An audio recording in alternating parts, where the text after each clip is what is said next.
The sun is setting as you race home on your brand new bike. Suddenly, there's a streak of light across the sky. It disappears behind a tree line, then a loud crash.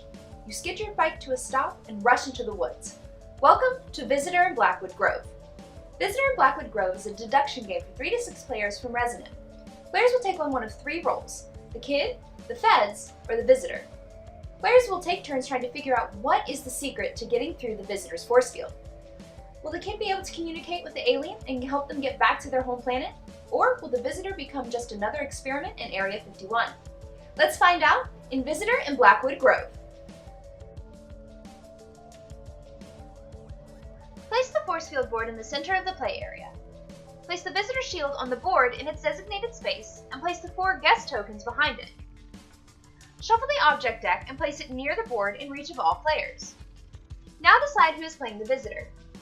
The visitor will then take the corresponding role board, draw 2 object cards face up next to the force field, draw 7 cards for their hand, and finally think of a pass rule. The pass rule should be something that is not too vague.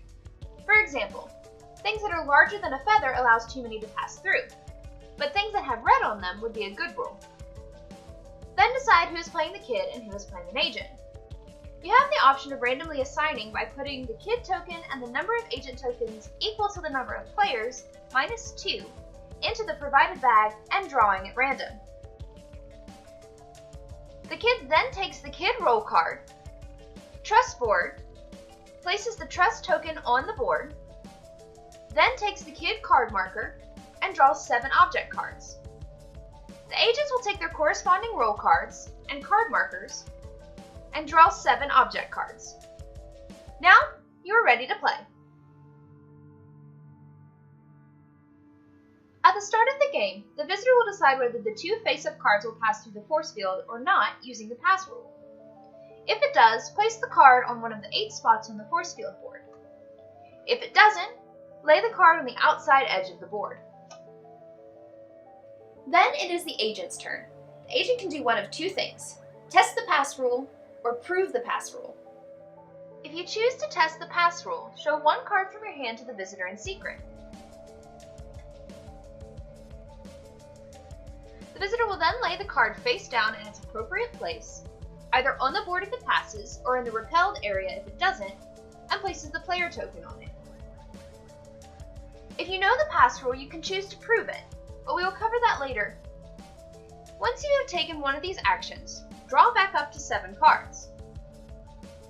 If you have more than 1 agent, the turn passes to the next agent. Otherwise, it is now the kid's turn. The kid can choose to do one of 2 things: predict objects, or, if their trust is at 2+, prove the pass rule. When you predict an object, you will show a card from your hand to the table and predict whether it will pass through the force field or not. The visitor will then place it face up in its appropriate place. If you are correct, you can choose to keep guessing, or stop guessing and gain a trust for each correct answer up to 3. Move your trust token up that many spaces on your trust board. If you are wrong, your turn ends. Keep in mind, if you continue to guess and you are incorrect, your turn ends and you do not get any trust for that round. Again, we will talk about proving the pass rule later. You do not draw cards at the end of your turn. The only way to draw cards is to increase your trust on the trust board. The only exception is if the kid does not have any cards in their hand. In this case, they will draw 1 card from the deck. The player board will also open up special powers for the kid as the game progresses, and they gain more trust. Now it's the visitor's turn. The actions the visitor takes is based on trust earned. If trust is at 0 to 2, then the rule is placed face up on the board showing all players whether the card passes or not.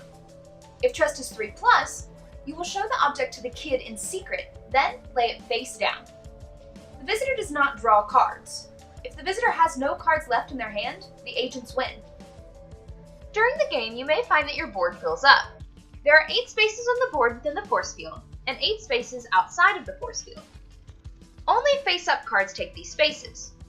If you do run out of spaces and need to lay a card, lay it on top of a card of your choice. The agents and the kid can only look at the top card. Proving the pass rule is the best way to win the game. When someone chooses this action on their turn, that player draws the top 4 cards of the deck and lines them up face up in front of the shield.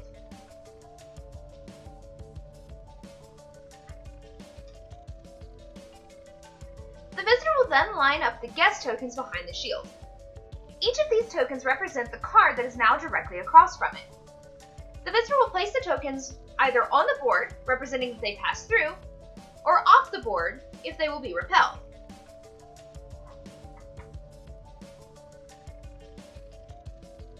When the visitor is finished, the player must decide which, if any, of these cards will pass through the force field.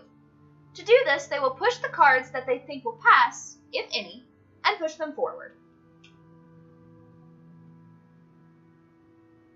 Once they are satisfied with their guess, the visitor will lift the shield up, revealing the answer. If the player was an agent and they do not match, the kid gains 2 trust. If they do match, the agents win. If the kid guesses incorrectly, nothing happens. If the kid guesses correctly, then the visitor and kid win. And that's Visitor in Blackwood Grove.